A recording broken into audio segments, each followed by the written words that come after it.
Saying number 432.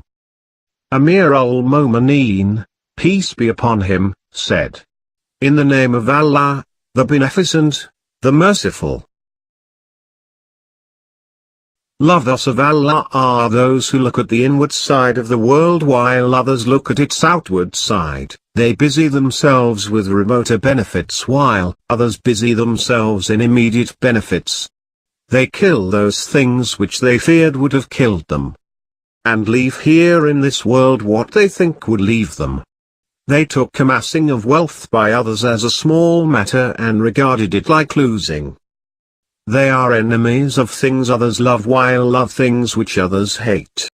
Through them, Quran has been learned and they have been given knowledge through Quran.